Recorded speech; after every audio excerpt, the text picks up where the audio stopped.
Hello friends, ఎలా ఉన్నారు? నేను బాగున్నాను. మీరందరూ బాగుండాలని కోరుకుంటున్నాను. ఇప్పుడు కథలోకి వెళ్ళిపోదామా? మరి నవ్యకు పెళ్లి కుదిరినప్పటి నుండి సింధుకు కూడా చేయాలనే ఆరాటం జానకమ్మలో ఎక్కువైంది. సహజంగా అందరూ తల్లులకు కలిగే ఆరాటం ఆమెది. ఈ మధ్య ఆమెకు ఎప్పుడు సింధు పెళ్లి గూర్చే ఆలోచన. నవ్య కూడా చాలా మంచిదమ్మా, డబ్బుందనే గర్వం ఏమాత్రం లేదు. నిజమే, నవ్య మంచి అమ్మాయి కాబట్టే అన్నేళ్ళు మీరు స్నేహంగా ఉన్నారు. అయినా ఆ పిల్లకి పెళ్ళైపోయింది, ఇక నీకు ఎప్పుడవుతుందో. మనం అంత కట్నాలు ఇచ్చుకోలేం కదా, మన తాహతకు తగిన సంబంధం చూసుకోవాలంటూ అక్కడి నుండి వెళ్ళిపోయింది. తల్లి ఎందుకు వచ్చిందో, వెంటనే ఎందుకు వెళ్ళిపోయిందో సింధుకు బాగా అర్థమైంది. అమ్మకు తన పెళ్లి చేయాలని ఆరాటం, కానీ లక్షల కట్నాలు ఇవ్వలేరు, తమకు తగిన సంబంధం చూసుకోవాలి. కానీ నవ్యలాగా తను గొప్పగా బ్రతికితే చూడాలనే ఆశ సగటు తల్లి ఆమె. కానీ తమలాంటి మధ్యతరగతి అమ్మాయిలకు గొప్ప సంబంధాలు ఎలా వస్తాయి? వచ్చినా చేసుకున్న జీవితాంతం వాళ్ళ గొప్పతనం ముందు తలవంచాల్సిందేగా. టీవీలో కూడా పెళ్లి సీను వస్తోంది. అది చెల్లెల కోసం కష్టపడి కట్నం కూడబెట్టి మరీ పెళ్లి చేస్తాడు. చెల్లెలంటే హీరోకున్న బలహీనత తెలుసుకున్న ఆ చెల్లెల భర్త చెల్లెల ద్వారా బ్లాక్మెయిల్ చేస్తూ హీరో నుండి డబ్బు గుంజుతూ ఉంటాడు. ఇద్దరి మధ్య నలిగిపోయే చెల్లెలు. ఆ సినిమా చూస్తుంటే దాన్ని తీసిన డైరెక్టర్ను బాగా తన్నాలనిపించింది. ఎంతసేపు అన్నయ్య కష్టపడి డబ్బు తెచ్చి ఇస్తూ ఉంటే కన్నీళ్లతో డబ్బు అందుకుంటూ పతివ్రతలా భర్తకు ఆ డబ్బు అందించే అలాంటి చెల్లెల కోసం ఆ అన్నయ్య ఎందుకు కష్టపడాలో అర్థం కావడం లేదు. ఆ చెల్లెలికి కొంచెం కూడా వ్యక్తిత్వం లేకుండా తీశాడా దర్శకుడు. ఇలాంటి సినిమాల వలన ప్రేక్షకులకు అన్నా చెల్లెల ప్రేమ గూర్చి అందమైన ఆత్మవంచన కలుగుతుందే తప్ప ప్రయోజనం ఏమీ ఉండదు. అదే ఆ అమ్మాయి భర్త దుర్మార్గాన్ని ఎదిరించి తన సంసారాన్ని చక్కదిద్దుకుని అన్నయ్య జీవితాన్ని కూడా చక్కదిద్ది ఉంటే ఆ చిత్రం ప్రబోధాత్మకంగా ఉండేది. అలా కాకుండా ఎంతసేపు ఏడుస్తూ అన్నయ్య ఏమండి అని గడిపేస్తూ తన జీవితాన్ని మరెవరో చక్కదిద్దాలని ఎదురు చూడడం ఎంత సబబు. తన ఆలోచనలకు తనకు నవ్వు వచ్చింది.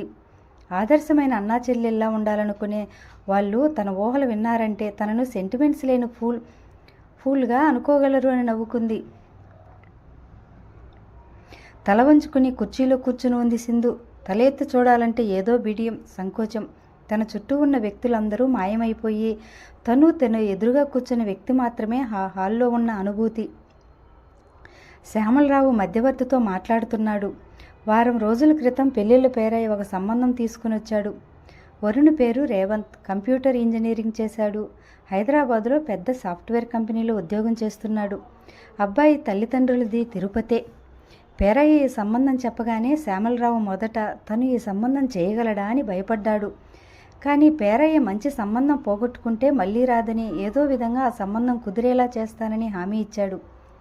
2 రోజులు శ్యామలరావు జానకమ్మ బాగా ఆలోచించారు. ఈ సంవత్సరం కాకపోతే ఇంకో సంవత్సరానికైనా సింధు పెళ్లి చేయాల్సిందే. పేరయ్య చెప్పినట్లు మంచి సంబంధం పోగొట్టుకుంటే మళ్ళీ రాదనుకున్నారు. శ్యామలరావు అంతవరకు తను చేసిన డిపాజిట్లు, పిఎఫ్ లోను డ్రా చేస్తే ఎంత డబ్బు వస్తుందనే లెక్కలు వేసుకుని పెళ్లి చూపులకు మగపెళ్లి వాళ్ళని ఆహ్వానించారు. ఇప్పుడు అంత కష్టపడి నా పెళ్లి చేయకపోతే వచ్చే నష్టం ఏంటమ్మా? ఈ నెలలో నా కంప్యూటర్ కోర్స్ కూడా పూర్తయిపోతుంది. నాకెక్కడైనా జాబు వస్తుంది, అప్పుడు పెళ్లి గురించి ఆలోచిద్దాము అంటూ సింధు ఎంత నచ్చ చెప్పినా తల్లి వినలేదు. నీ వయసు పిల్లలకంతా పెళ్ళిళ్ళు అవుతున్నాయి, నువ్వింకా అలాగే ఉంటే బాగుండదు.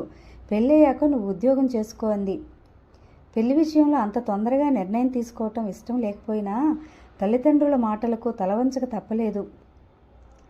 ఇంటికి పెద్ద కూతురిగా పుట్టకూడదు, పెళ్ళి అంటూ తల్లిదండ్రులు సతాయిస్తారు. ఇంకో జన్మలో మాత్రం ఇంటికి పెద్ద కూతురిగా చచ్చినా పుట్టను కసిగా అనుకుంది. అయిష్టంగానే పెళ్లి చూపులకు కూర్చున్న సహజమైన సిగ్గు, ఏదో ఉత్సాహం సింధును వికిరివికిరి చేస్తున్నాయి. అతడు ఎలా ఉంటాడో చూడాలనే కుతూహలం ఆపుకోలేక ఓరగా కళ్ళెత్తి చూసింది. ఎదురుగా సోఫాలో కూర్చున్న అతని చూపులు ఇటే ఉన్నాయి. సింధు చూడగానే సింధు చూపులతో అతని చూపులు కలిశాయి. స్నేహపూర్వకంగా నవ్వాడు. చప్పున తలదించుకుంది. కనుముక్కు తీరు బాగుంది. మనిషి చూడడానికి అందగాడే. అంతరంగం ఎలాంటిదో. జీవితాంతం కలిసి ఉండబోయే వ్యక్తిని 10 నిమిషాల పెళ్లి చూపుల్లో నిర్ణయించుకోవడం సాధ్యమా? పేరయ్య ద్వారా అప్పుడే కట్నాల బేరసారాలు మొదలయ్యాయి. సింధుకు దిగులుగా ఉంది. నగలు డబ్బు మగపెళ్లి వారికి ఇచ్చి పెళ్లి చేసి మరీ అమ్మాయిని వాళ్ళ ఇంటికి పంపిస్తారు. డబ్బు నగలు ఇచ్చాము కదా అని మగవాడినే ఆడపిల్లల ఇంటికి పంపమని ఏ పెద్ద మనుషులు అడగలేరు. బలిపశువును పంపినట్లు అత్తారింటికి పంపుతారు. ఆడపిల్లల కన్యాశుల్కం వసూలు చేసే రోజుల్లో కూడా స్త్రీజాతికి అన్యాయమే జరిగింది. డబ్బు ఇచ్చి ఆడపిల్లను కొనుక్కునేవారు. డబ్బు కాసుపడి ముసలివాడికో ఇంకొన్ని గడియల్లో చచ్చిపోయేవాడికో ఆడపిల్లను కట్టేసి బాల వితంతువులుగా మార్చేవాళ్ళు. పరిస్థితులు మారినా అన్యాయం రూపం మారిందే కానీ వాళ్ళకి జరిగే అన్యాయం మాత్రం మారలేదు. వాళ్ళకు స్వేచ్ఛ స్వాతంత్రాలు ఇంకా రాలేదు. పెళ్లి చూపులు, ఈ వరకట్న దురాచారాలు ఇలా సాగవలసిందేమో. బాబు, నీకు అమ్మాయి నచ్చిందా? అమ్మాయితో ఏదైనా మాట్లాడతావా అంటూ మధ్యవర్తి అడిగాడు. ఇరువైపుల పెద్దలు పెళ్లి నిత్యమైనట్లే మాట్లాడుకుంటున్నారు. అతడు వచ్చి నచ్చిందన్నట్లుగా తల ఊపుతూ నేను అమ్మాయితో ఒక 10 నిమిషాలు మాట్లాడాలి అన్నాడు. జానకమ్మ సింధుని తీసుకుని ముందు గదిలోకి వెళ్ళింది. సింధు, అబ్బాయి బాగున్నాడు కదూ, నీకు నచ్చాడా అని అడిగింది. సింధుకు నవ్వు వచ్చింది. ఇప్పుడు ఆ ప్రశ్న అడగవలసింది. అబ్బాయి అమ్మాయి నాకు నచ్చింది అని చెప్పిన తర్వాత ఆడపిల్ల నచ్చలేదని చెబితే పెద్ద రాంతాంతమే జరుగుతుంది. కట్నం లాంఛనాలన్నీ మాట్లాడుకున్న తర్వాత ఆఖరుగా అమ్మాయి అభిప్రాయం అడుగుతున్నారు. అమ్మాయి అభిప్రాయానికి ఎంత విలువ ఉందో అర్థమవుతుంది. ఇప్పుడు తన నచ్చలేదని చెప్తే అయినా అబ్బాయి నచ్చలేదనడానికి ఏ కారణం కనిపించలేదు. ఆ కొద్దిసేపట్లో అతని మనస్తత్వం ఎలా తెలుస్తుంది? అతడు నచ్చాడని తల ఊపిలాగానే అయినా ఏది మంచో చెడో నీకేం తెలుస్తుంది? పెద్దవాళ్ళం, మేమన్నీ ఆలోచించి నిర్ణయిస్తాము. నువ్వు కాదనవని మాకు తెలుసు.